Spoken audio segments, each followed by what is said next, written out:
ہمارے پورے ملک میں حجاب کے سلسلے میں بڑا شعور، ہر تھوڑے دن میں کوئی نہ کوئی میڈیا کسی نہ کسی مسئلے کو چلاتے ہی رہتا ہے، ہم بھی اس سے متاثر ہوتے ہیں۔ حجاب کو خطرہ حکومت سے نہیں ہے، مسجدوں کو خطرہ پارٹیوں سے نہیں ہے، مدرسوں کے بند ہونے کا اندیشہ اقتدار سے نہیں ہے، ہماری جہالت سے ہے، خطرہ ہماری ناقدری سے ہے، خطرہ ہماری بے عملی سے ہے۔ مدرسہ حکومت آباد نہیں کرے گی، حجاب کوئی فرقہ پرست پارٹیوں کی بیٹیاں نہیں پہنے گی۔ قانون بعد میں سے بنتے ہیں، ہماری بدعملیاں پہلے سامنے آتی ہیں، قانون بعد میں سے بنتے ہیں، عدالت کی سیڑھیاں ہم پہلے چڑھتے ہیں۔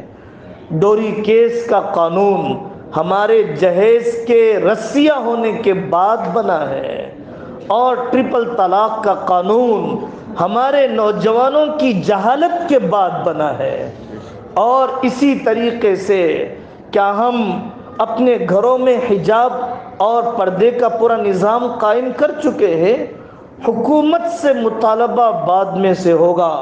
اپنے گھر میں جہاں حکومت آپ کی ہے وہاں تو شرعی پردہ زندہ کیجئے، اپنی بیٹی کو تو وہ لباس پہنائیے جو چست نہ ہو، جو نیم برہنہ نہ ہو، جس میں کلائیاں نہ کھلتی ہو، جس میں جسم کا دبلا موٹا پن ظاہر نہ ہوتا ہو۔ آپ کو کیا ضرورت تھی کہ اپنی بیٹیوں کو پنجم کی جماعت، ففتھ کی جماعت کے بعد کوئی ایجوکیشن میں بٹھاتے؟ کیا کمی تھی آپ کے پاس کہ آپ علماء کرام کی نگرانی میں اپنے تعلیمی ادارے قائم کرتے؟ فنکشن ہالوں میں حسن و جمال کی نمائش کرنے والی بیٹیوں کو کس نے مجبور کیا ہے؟ نامحرم ویٹروں کے سامنے دو گوشت کے ٹکڑے کھلانے کے لیے کس قانون اور کس سپریم کورٹ کے فیصلے نے مجبور کیا ہے؟ ہماری نفسانیت نے کیا ہے، ہماری بدعملی نے کیا ہے۔ خاندان میں ایک بیٹا علماء کی صحبت، دعوت کی محنت کی برکت اپنی بیوی کو دیور سے پردہ کرانا چاہتا ہے، چچا زاد خالہ زاد بھائیوں سے پردہ کرانا چاہتا ہے جن کو اللہ تعالیٰ نے نامحرم قرار دیا ہے، لیکن اس کی ماں اس کے لیے رکاوٹ بنتی ہے۔ کیا تو اپنے بھائی پر شک کرنے والا بن گیا؟ کیا تجھے اپنے چچیرے بھائی پر اعتماد نہیں ہے؟ یہ جہالت کس قانون نے پیدا کی ہے؟ میرے عزیزوں، میں آپ سے ایک بات ذکر کرتا ہوں۔ ہم ابھی ترکی سے آئے، وہاں پر نقش بندی اکابر علماء کی بڑی قربانیاں، انہوں نے کمیونزم کا 70 سالہ دور دیکھا ہے۔ پردے کو نکال دیا گیا، داڑھی کو مونڈ دیا گیا، جیل کی سلاخوں کے پیچھے دھکیل دیا گیا، زبردست قربانیاں دی ہیں ان بزرگوں نے۔ آج ان کے مدرسوں میں ایک روایت ہے، جب بچی 11-12 سال کی عمر کو پہنچ جاتی ہے، اپنے جیب کے پیسے سے آہستہ آہستہ برقعے کے لیے بچت کرتی ہے، اپنے پیسے سے برقع خریدتی ہے، پھر اس کے بعد اپنی صدر معلمہ کے پاس آ کر کہتی ہے کہ میں اب 13 سال کی عمر کے قریب آ رہی ہوں، مجھے برقع پہننے کی اجازت دیجیے۔ معلمہ اس کے لیے ایک تقریب کا دن طے کرتی ہے، فنکشن کا دن طے کرتی ہے مدرسے میں، اس کے بعد محفل سجائی جاتی ہے۔ اس لڑکی کو پوری محفل میں معلمات اور طالبات لڑکیاں کھڑا کرتی ہیں، اس کے اوپر پھول برساتے ہیں اور اس کو ایک پرچی دی جاتی ہے، اس میں عہد و پیمان ہوتا ہے، میں اپنی خوشی سے برقع پہن رہی ہوں، میں اس برقعے کو کبھی بدنام نہیں کروں گی، میں جسم کو بھی چھپاؤں گی، خیالات کو بھی چھپاؤں گی، میں بازار میں بھی اپنے جسم کی حفاظت کروں گی، تنہائیوں میں بھی اپنی نگاہوں کو نامحرم کی طرف اٹھنے سے بچاؤں گی، چاہے مجھ پر آرے چلا دیے جائے، سلاخوں کے پیچھے دھکیل دیا جائے، کسی حال میں میں برقع چھوڑنے والی نہیں ہوں۔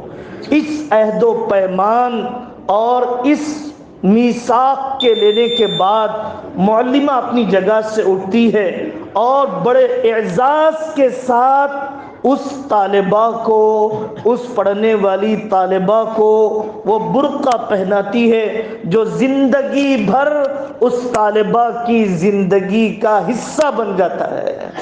تو میرے عزیزو، محنتوں سے ہوگا، احکام کے زندہ کرنے سے ہوگا، حکام اور اہل اقتدار کی شکایت سے نہیں ہوگا۔ جس بیٹی نے اپنے آپ کو مخالف ماحول میں جمایا قابل قدر ہے، لیکن موافق حالات میں میرے لیے محلے میں کوئی رکاوٹ نہیں ہے، میرے اپنے کالج میں کوئی رکاوٹ نہیں ہے، میں کیوں؟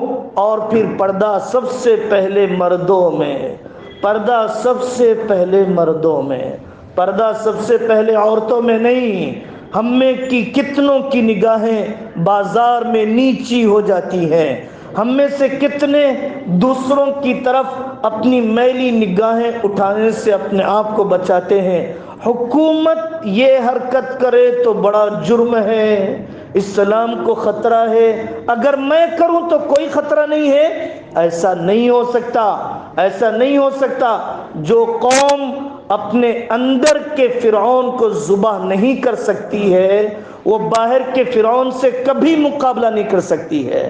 جو اپنے 5 فٹ کے جسم پر 100 گز کے مکان پر شریعت کو زندہ نہیں کر سکتا ہے، وہ پارلیمنٹ اور سپریم کورٹ سے شریعت کو زندہ کرنے کا خواب دیکھنا چھوڑ دے۔ زمینی محنتیں کرنا پڑتا ہے، تھکنا پڑتا ہے، بستیوں میں جانا پڑتا ہے، علماء کی صحبتیں اپنانا پڑتا ہے، سورۃ النور کی تفسیر اپنی نسلوں تک پہنچانا ہوتا ہے۔ اللہ تبارک و تعالی اس ملک میں اور پورے عالم میں دین و دعوت کے ساتھ جینا اور دین و دعوت کے ساتھ مرنا اللہ ہم سب کے لیے آسان فرمائے۔ امت مسلمہ میں شرعی پردہ، حیا و عفت کے ماحول کو مردوں میں، عورتوں میں، خاندانوں میں اللہ تعالیٰ زندہ فرمائے۔ اس کے لیے اہل اللہ کی صحبتیں اور دعوت اللہ کی محنتوں میں لگنے کے لیے اللہ ہم سب کو قبول فرمائے۔ وآخر دعوانا ان الحمد للہ رب العالمین۔